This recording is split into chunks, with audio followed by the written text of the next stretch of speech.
खतां दा रौला पिया होया कि कोई खत आ गए उन्हां दा जवाब और उन्होंने क्या हुकूमतां गिरा दो। तो खतां दा जवाब कौम नूं दिखा दिखा के मजलूम बनने का मतलब नहीं होंदा। जदों काफिर ते दुश्मन खत लिखन ना तो फिर उन्हां खतां दा जवाब इस तरह होंदा जिस तरह हज़रत यूसुफ बिन ताशफीन ने दिता सी। उन्हां खतां नूं दिखा के हमदर्दी नहीं समेटी जाती। हज़रत यूसुफ बिन ताशफीन ने यह नहीं किया कि भाई देखो उसने ख़त में इतना लिख दिया है कि अगर आसमान के फरिश्ते भी तुम्हारे मदद के लिए उतर आएँ तो तुम मुझे शिकस्त नहीं दे सकते क्योंकि मैं इतनी बड़ी फ़ौज ला रहा हूँ। तो हज़रत यूसुफ बिन ताशफीन ने अपने वज़ीर मुशीर को कहा कि जनाब इसका जवाब लिखो। तो उस मुशीर ने बहुत लंबे चौड़े सफ़ों पर जवाब लिखा और लाकर पेश किया कि हम ऐसे ज़र्रा लेस होकर आ रहे हैं, हम ज़र्रे पहन के आ रहे हैं, हम फ़ौजें लेकर आए हैं। तो हज़रत यूसुफ बिन ताशफीन ने जब ख़त पर नज़र मारी तो आपने कहा यार दुश्मनों को ऐसे नहीं जवाब दिया जाता, वो ख़त लाओ जो उसने लिखा है। जब वो ख़त आपके सामने लाया गया ना तो आपने उसकी पुष्ट के ऊपर लिख दिया कि मैं जल्द आ रहा हूँ। तो बात यह है कि जब दुश्मनों से बात की जाए तो इस तरह की जाती है, वो ख़त दिखाकर हमदर्दियाँ नहीं समेटी जाती। कोई थे जो कतरी ख़त के ऊपर रुके रहे और आज अमरीकी ख़त आ गया।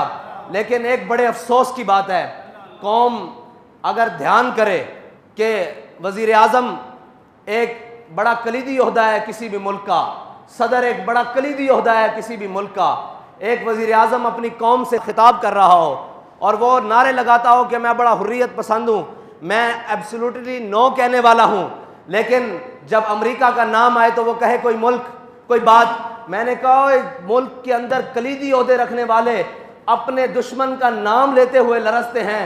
कभी इनको ये लर्जा नहीं आया कि इस मुल्क के अंदर अल्लाह और उसके रसूल के खिलाफ हमने जंग लगा रखी है, इस मुल्क के अंदर सूद चल रहा है, हमने अपने गिर्द कादियानियों की लाबियाँ पाल रखी हैं, हमने अपने इर्द गिर्द लिबरल पाल रखे हैं, हमने कुरान और हदीस को निसाब से निकाल दिया है, हमने रोज़े की हालत में नामूस रिसालत के मुजाहिदों को शहीद किया है। कभी ज़बान नहीं लर्जी, कभी आंख में बल नहीं आया। लेकिन अमेरिका से डरते हो तुम। बाबा जी फरमाते थे वो एक सजदा जिसे तू गरां समझता है, 1000 सजदे से आदमी को देता है नजात, तू आया ना क्यों डरते बदनसीबा। और भाई तुझे ये कहने की जरूरत ही ना पड़ती, सारी कौम समझ लेती कि ये कौन था। अमेरिका की क्या जरूरत है। बाबा जी कहते थे इन ब्रैनर चूचों की क्या जरूरत है कि मोहम्मद अरबी के गुलामों के सामने। लेकिन बात यह है तुझे तो हुजूर की मोहब्बत की चाशनी मिली नहीं ना। अगर मिली होती तो अमरीकियों का नाम लेते हुए ज़बानें ना लरजती।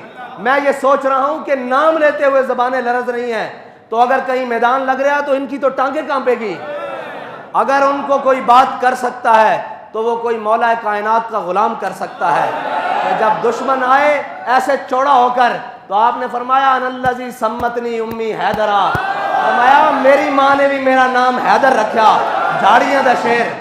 और तू अगर नामूसे रिसालत दे मुजाहिदां दे उत्ते गोलियां ना चलाइयां होंदियां और तू वो वक्त ना गवाया होंदा जड़ा रब ने तेनू बड़ा बेहतरीन वक्त दिता सी, और यही गल्लां उस वक्त खड़े होके कर दित्तियां होंदियां कि ओए असी सारा कुछ बर्दाश्त कर लवांगे, असी अमरीका ते फ्रांस नू भी देख लवांगे, लेकिन अपने हबीब दी इज्जत ते सौदा नहीं कर सकते।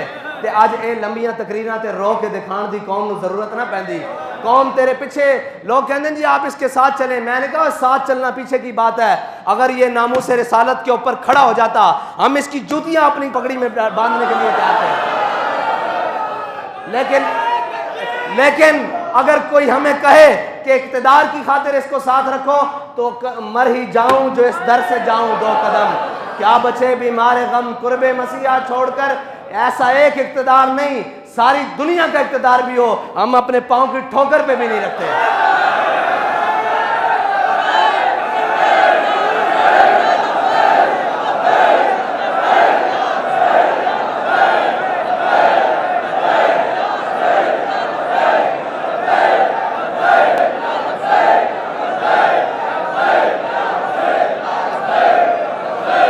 लब्बैक लब्बैक।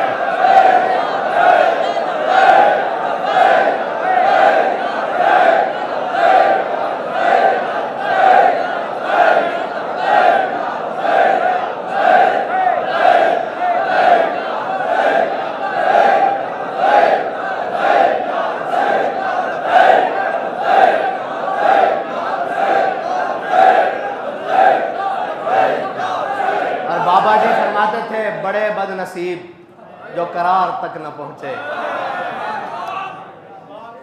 वो करार यही था कि तुम सारी यूरोपीय यूनियन को समेट के एक साइड पे रखते, अमेरिका को समेट के एक साइड पे रखते और वीटो पावर वाले सारे ममालिक को लपेट कर एक साइड पे रखते। वो कहते कि बस जी हम सारी बातों पर कंप्रोमाइज़ कर सकते हैं, अपने आका और मौला की नामूस के लिए अगर तुम बात कर देते बाखुदा ये दिन तुम्हें नहीं देखने पड़ते।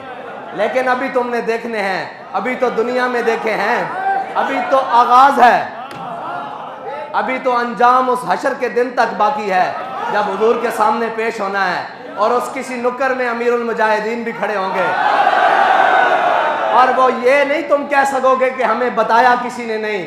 भाई तुम्हें रोडों पर रोजे की हालत में खून में नहा कर भी बताया कि बाज आ जाओ हुजूर की नामूस पर पहरा दे लो।